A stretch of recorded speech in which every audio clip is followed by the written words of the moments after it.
Salut à tous et à toutes. Alors, je voulais reprendre la tribune de l'autre fois que j'avais déjà lue. C'était de la famille Monguillot par rapport au meurtre du père des trois filles et du mari de la femme.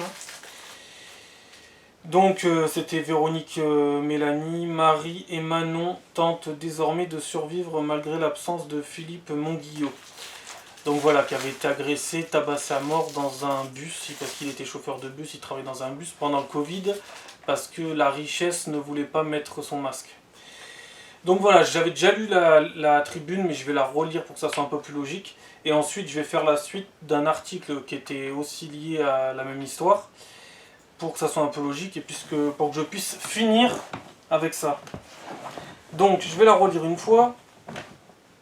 L'appel de Véronique Monguillot. Monsieur le Président de la République, le 5 juillet 2020, un drame a touché notre pays en plein cœur.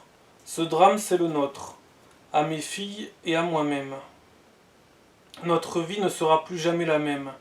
Nous sommes toutes les quatre détruites à tout jamais. Mon époux, sur son lieu de travail, a été sauvagement assassiné, massacré. On ne lui a laissé aucune chance. Pourquoi ?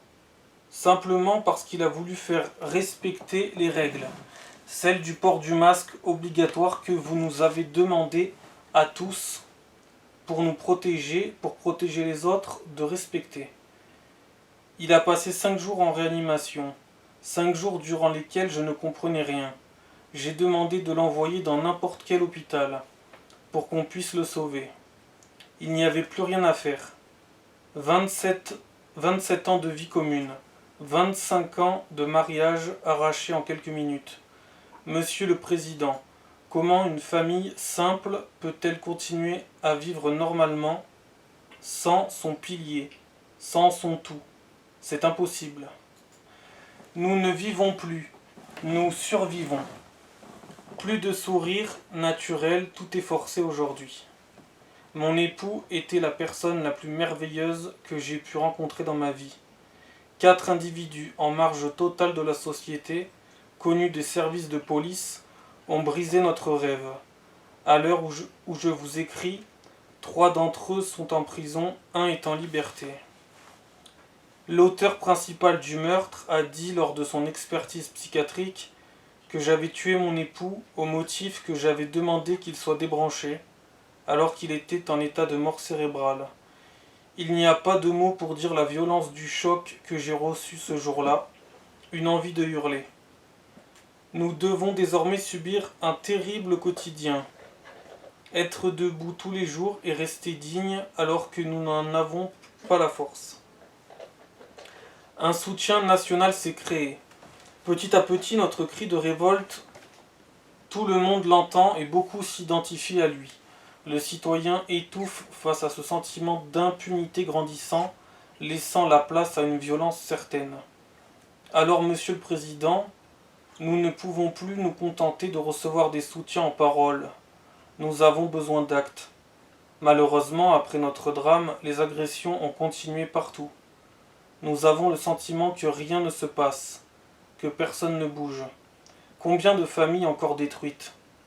Assez de ce laxisme, assez de fermer les yeux devant l'irréparable. L'urgence est là. Le citoyen n'en peut plus. Aucune famille ne doit plus jamais vivre ce que nous vivons depuis 9 mois.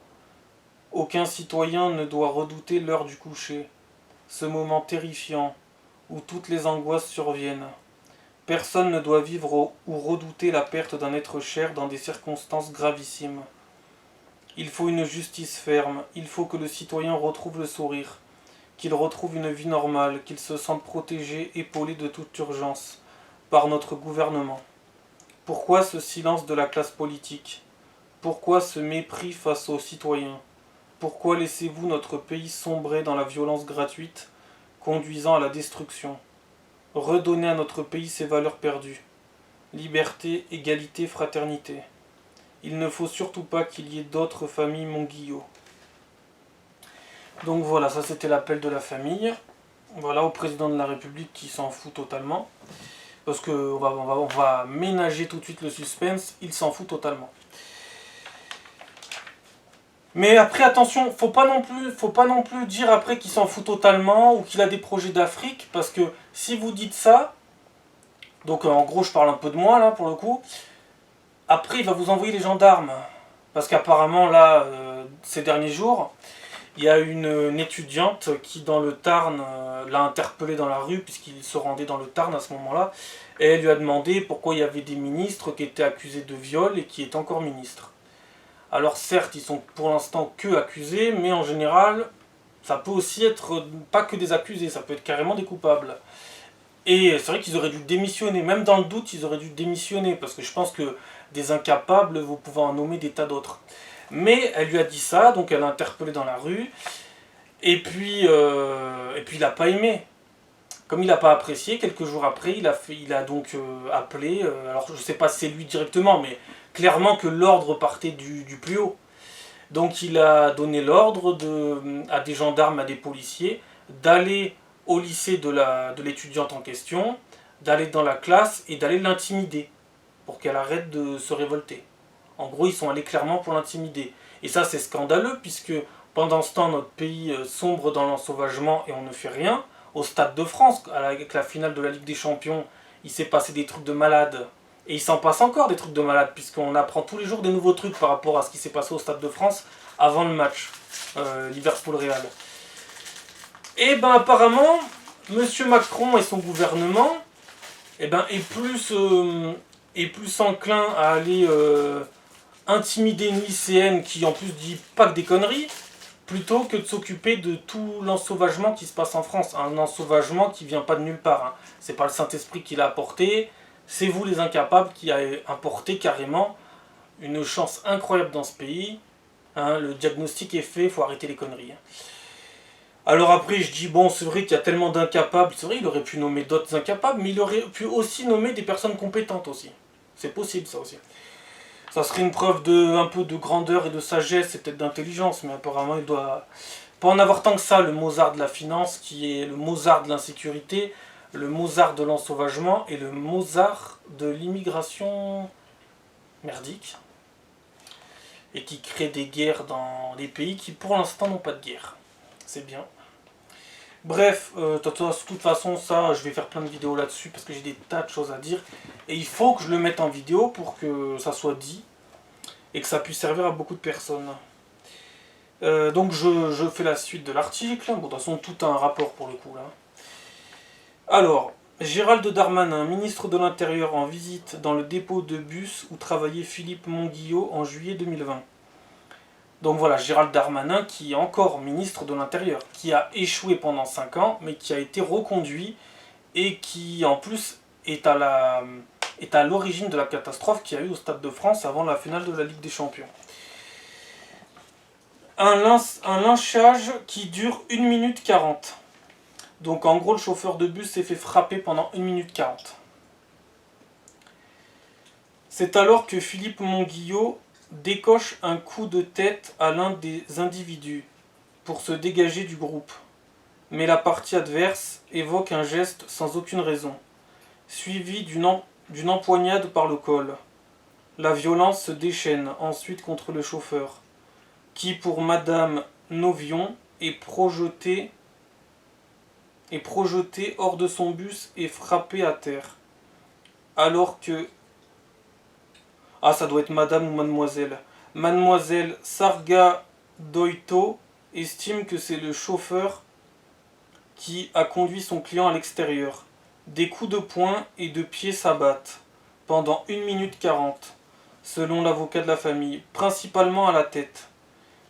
Il est offert comme un objet à l'avalanche de coups qui s'abattent sur lui, souligne-t-il. Après cette série, Philippe se relève, malgré tout, et tente de regagner difficilement son véhicule en sang. Un des individus revient à la charge et lui assène un geste très préparé, qui s'apparente à un uppercut. La victime a à peine le temps de le voir venir, puis tombe sans jamais pouvoir se relever. Pour la défense, il s'agirait davantage d'une bagarre qui a mal tourné. Bon, petite pause. Moi j'en ai marre des donneurs de leçons qui racontent toujours que des conneries. Non, parce que si t'es un donneur de leçons qui dit que des vérités, vas-y, donne des leçons. Tu peux aussi en recevoir de ton côté d'ailleurs. Sinon, c'est même pas la peine d'en donner. Mais là, on a affaire à des gens qui, en plus, font les malins, n'étaient pas là. Et osent te dire que, en gros, c'était une bagarre qui a mal tourné. Non. En fait, il faudrait peut-être que vous la viviez pour voir que ce n'est pas une bagarre qui a mal tourné. De toute façon, des bagarres qui tournent mal, t'en vois beaucoup, toi. Il n'y en a pas tant que ça, finalement. Hein. Mais en fait, les gens, faut toujours qu'ils vivent le truc. Arrêtez toujours de dire des trucs débiles. Vivez-les. Vivez-les, ensuite on en reparle. Bref. Alors.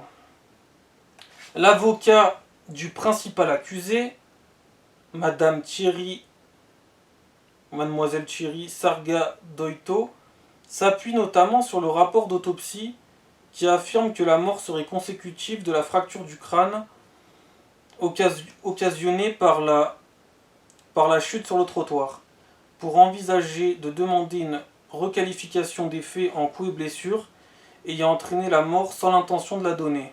Ben voyons, tu mets des coups à la tête sans vouloir tuer la personne, absolument pas. Une version qui ne tient pas pour Alexandre Novion, qui pointe principalement le dernier coup de grâce qui laisse Philippe Monguillot sur le carreau. Il est donné après un intervalle de temps qui permet de réfléchir. Même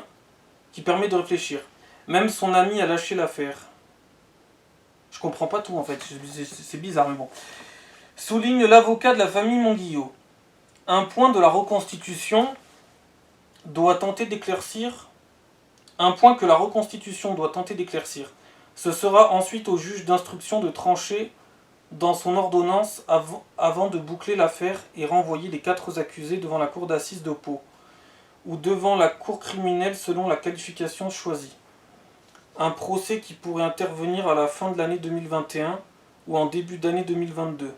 Pour le moment, le premier d'entre eux est poursuivi pour meurtre aggravé, le deuxième qui aurait porté des coups pour complicité de meurtre, le troisième pour non-assistance à personne en danger, tout comme le dernier pour lequel s'ajoute également recel de malfaiteurs pour avoir logé le groupe juste après le drame.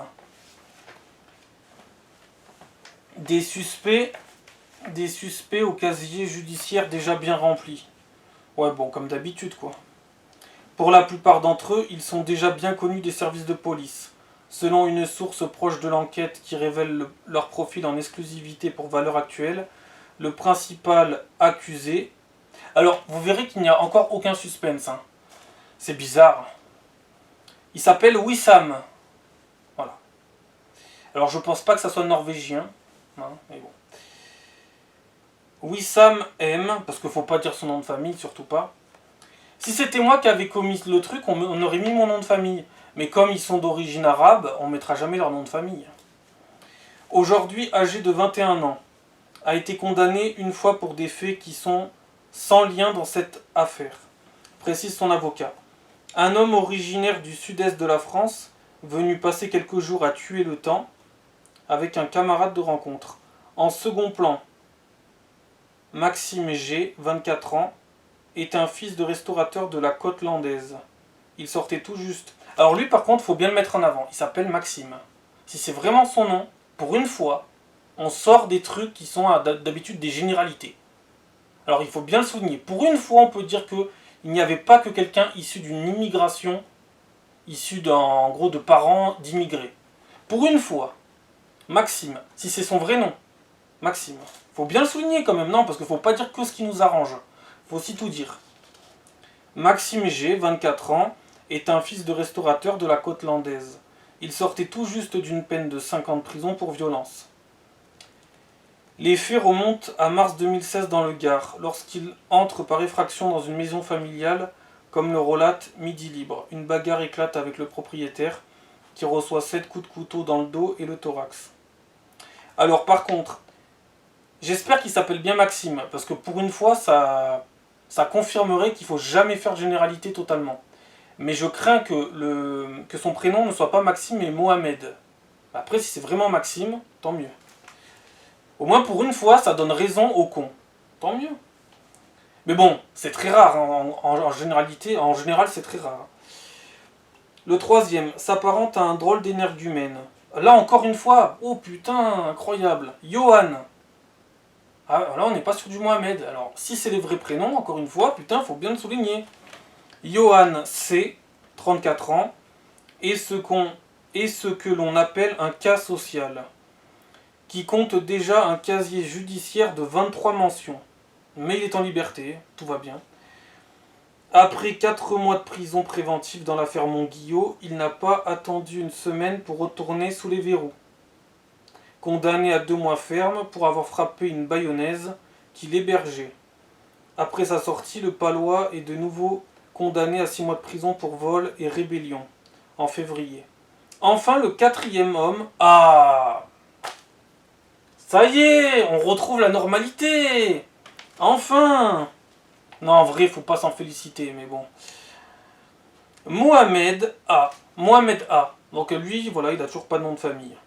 Il s'appelle A, il s'appelle B, il s'appelle Julien B, il s'appelle... voilà, ils ont des noms comme ça. Est un habitant du quartier Balichon. Ou Balichonne, mais je crois que c'est Balichon. En situation irrégulière sur le territoire français. Ah, situation irrégulière, il est même pas né en France. Génial, il y en a des tas comme ça en plus. C'est bien. C'est dans son appartement que sont cachés les 4 hommes après la bagarre. Là où les policiers iront les cueillir dès le lendemain. L'homme n'est pas un inconnu à Bayonne, où il se ferait appeler Samir. D'accord. Et bientôt il se fait appeler Aladdin aussi. Selon le témoignage d'un de ses anciens amis, il aurait séquestré une personne 15 jours avant le drame. Donc il séquestre des personnes, mais il peut se retrouver dans la rue tranquille, d'accord. Il serait également un toxicomane notoire, mis à la porte de son hôtel quelques jours après sa libération, dans un échange téléphonique qui lui est attribué et que nous nous sommes procurés. On dispose des menaces, je vais te faire des cicatrices, entremêlées d'apologie du terrorisme, vive les talibans, entend-on. D'accord. L'analyse psychologique des suspects montre une tendance à se victimiser. Bon, bah, comme d'habitude, hein. Comme d'habitude, en général, quand t'es coupable, tu vas te victimiser, c'est la nature humaine. Et quand t'es une sous-merde, c'est encore pire. Non. Ils rejettent leurs responsabilités sur les autres et ne font preuve d'aucune compassion. Déplore mademoiselle Alexandre Novion. Mais j'y comprends rien. M et E, ça veut dire mademoiselle, ça veut dire madame, ça veut dire quoi? Parce qu'Alexandre, c'est pas mademoiselle. Hein. Enfin, je comprends pas. Vous pouvez pas mettre carrément le truc en entier? Bref. M majuscule, petit E. Bref, ça veut dire quoi déjà ça? Bref, c'est pas grave. On s'en fout. Hein. Les psychiatres n'ont diagnostiqué aucune maladie mentale. Ils devront donc répondre de leurs actes. Ah oui, parce que quand le psychiatre se trompe sur ton cas et diagnostique en se trompant et en disant que tu as une maladie mentale, tu ne risques rien. Parce que le psychiatre s'est trompé. Dans certains cas, il se trompe. Et puis, si jamais tu es normal, et ben, tu vas prendre une peine de prison. Mais si le psychiatre te diagnostique anormal, bah, tu vas pas prendre de prison, tu vas aller en psychiatrie. Et tu vas être libéré en plus après. Bah, en fait, tout se base sur le jugement d'un homme ou d'une femme. Faudrait qu'il y ait au moins 10 psychiatres qui analysent le truc pour être vraiment d'accord. Parce que 1, c'est encore trop léger. Bon, bref. Une association pour continuer le combat. Sur le lit de mort de Philippe, son épouse lui a promis de se battre pour que cet acte ne soit pas banalisé. Une promesse réitérée quelques jours plus tard devant les centaines de collègues du chauffeur venus à ses obsèques. Pour que ce ne soit pas des paroles en l'air et que son époux ne soit pas mort pour rien. Oui, mais dans tous les cas, il sera quand même mort pour rien, je suis désolé. Véronique et ses 3 filles ont créé une association au nom de Philippe Monguillot, une structure pour porter la voix des chauffeurs de bus de la France entière. Nous voulons que les bus soient aménagés, que les chauffeurs se sentent en sécurité en permanence toute l'année, annonce la mère de famille. Concrètement, les adhérents demandent que les cabines soient complètement fermées pour limiter le nombre d'agressions et que la justice soit exemplaire. Oui, c'est une solution, mais honnêtement, je vois aussi des problèmes, mais bon. Après, il faut bien commencer par quelque chose. Soit exemplaire face aux agresseurs. On ne veut pas d'une autre famille détruite. Les chauffeurs doivent pouvoir rentrer chez eux le soir. estime Véronique Monguillot, qui déplore que de l'argent soit injecté dans des choses ahurissantes, mais pas dans la sécurité. Objet notamment d'une grève lundi 26 avril sur le réseau bayonnais, alors que doit être inaugurée la deuxième ligne du trambus, les syndicats dénoncent en premier lieu des garanties insuffisantes en matière de sécurité. Alors moi je voulais dire quoi par rapport à ça? Le problème c'est qu'il n'y a pas que les chauffeurs de bus en France qui sont agressés, il y a tout le monde en fait.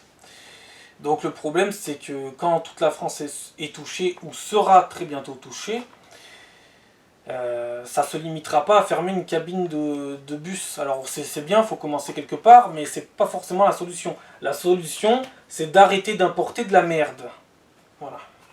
Et de mettre une vraie justice. Mais bon, apparemment, les Français, pour l'instant, en ont décidé autrement. Ils veulent repartir sur 5 ans de Macron, et ils auront 5 ans de Macron. Voilà. Après, reste à voir s'il aura les pleins pouvoirs ou pas. Même si, à mon avis, il y a de grandes chances qu'il les ait quand même. Donc, j'en étais. La famille mise sur son tempérament basque et son unité qui a marqué la France entière l'été dernier. Pour les chauffeurs de bus de Bayonne, collègues et amis de Philippe, l'association pourrait être un plus, pour aider les nouvelles victimes dans leur démarche, là où les syndicats pourraient échouer. L'association pourrait avoir plus de poids, se félicite Dominique, salarié de Chronoplus. Depuis 18 ans, on va se battre jusqu'au bout, assure Véronique Monguillot, qui peut compter sur le soutien de 33 000 personnes sur son groupe Facebook et le relais de 18 délégués départementaux dans toute la France. En attendant, la famille se prépare au procès. Dans les prochaines semaines, les 4 femmes devront se soumettre à un test psychologique pour tenter d'évaluer le préjudice moral. Oh putain que ça me rend fou ça aussi. T'es victime du truc, mais c'est encore à toi de passer des tests. Mais on nous prend pour qui dans ce pays, sans déconner? Non mais c'est un truc de fou quand même. Mais c'est un truc de malade. Mais c'est aux autres qu'il faut leur faire passer des tests. Mais même pas des tests. Tu me mets ça dans l'avion, tu me balances tout ça. Putain, c'est un truc de... Mais c'est un truc de malade ce pays. Bon. Une nouvelle... D'accord. La famille se prépare au procès dans les prochaines semaines. Les 4 femmes devront se soumettre à un test psychologique pour tenter d'évaluer le préjudice moral. Non, on sait jamais. Si jamais elles exagéraient le truc, tu sais. Non, voyons. De la mort du chef de famille. Une nouvelle épreuve pour un drame qui ne se monnaie pas. Véronique, Mélanie, Manon et Marie Monguillot n'attendent qu'une chose. Qu'ils prennent le maximum et qu'ils sortent de notre vie pour toujours. Je sais pas pourquoi, mais j'y crois pas trop. Et surtout pas avec des gouvernements de Brel pareils. Voilà, l'article est fini. Mais un article qui est révoltant. On peut pas dire autrement. Comment on peut leur faire passer un test psychologique? Sans déconner. Mais c'est ceux qui font n'importe quoi dans ce pays qui doivent passer un test psychologique. Mais c'est complètement dingue des conneries pareilles. On marche sur la tête de toute façon. C'est désespérant. Test psychologique. Misère. Non. Donc voilà, je voulais lire l'article. Et puis remettre la tribune en avant l'article pour que ça soit un peu plus logique. Donc voilà, je crois qu'il y a eu le procès il n'y a pas longtemps et en plus ils ont pas pris tant cher que ça. Enfin bref, c'est dégueulasse. Dégueulasse, révoltant et malheureusement ce ne sera pas les derniers. Et ce n'aurait jamais dû être en plus. Il aurait jamais dû mourir pour ça le chauffeur. Alors lui il travaillait pour se faire tabasser, pour se faire tuer. Par la chance, soi-disant la chance. Et puis j'ai quand même un gros doute par rapport aux 2 noms français. Parce qu'admettons, ils sont réellement français, ok. Je veux bien. Par contre, il faut me le prouver. Parce que j'ai un gros doute. Moi, un mec qui s'appelle Maxime, je suis désolé là. Là, je vais revenir à la théorie de Éric Zemmour sur les prénoms. Mais un mec qui s'appelle Maxime et qui se met avec le mec qui s'appelle Mohamed et machin, j'en vois pas beaucoup, moi, qui s'allient. En général, ces gens-là ne se côtoient jamais. Ou alors c'était vraiment des cas sociaux. Mais en général, je vous jure, ça ne fonctionne pas.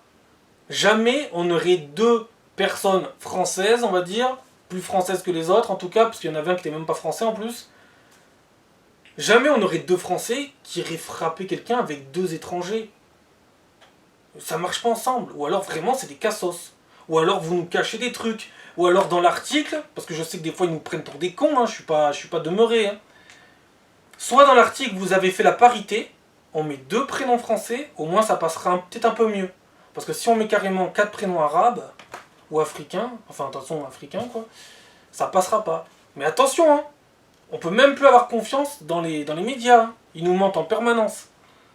Alors s'il y a deux Français, bah, tant mieux, pour une fois, bah, ça prouvera qu'on peut pas faire de généralité, j'arrête pas de le dire constamment. Mais il n'y en a pas tant que ça, clairement, faut pas non plus tomber dans le truc. Hein. Et sinon, on nous a menti. Voilà. Parce que pour moi, c'est pas logique. Voilà. Je sais très bien que, ça, en général, ça ne marche pas. Ça ne marche pas comme ça, on peut pas avoir un Maxime et un je sais pas quoi qui s'allient avec un je sais pas quoi et un je sais pas quoi. Ça marche pas en général. Et je vous jure, c'est clairement une règle universelle, ça ne marche pas. Ça, c'est d'une rareté, c'est d'une putain de rareté. Alors j'ai quand même un peu du mal à croire à tous les trucs dans l'article. Mais bon, allez, admettons, on va dire qu'ils sont fiables et tout, qu'ils font vraiment bien leur boulot de journaliste, ok, pas de problème. Partons de ce principe-là. Voilà. Donc je vais lire sûrement d'autres articles ou dire d'autres choses dans d'autres vidéos. Et puis de toute façon, bientôt je vais aussi lire un bouquin, à peu près la même revue d'ailleurs. C'est pas la même revue, mais ça parle de la connerie. Donc on est aussi on est vraiment dans le thème. C'est ce bouquin-là, hein, pour ceux qui savent pas. Voilà. On est vraiment dans le thème. Ça, c'est lié aussi à la connerie, hein, donc la connerie humaine, qui n'a aucune limite. Voilà. À la prochaine. Ciao.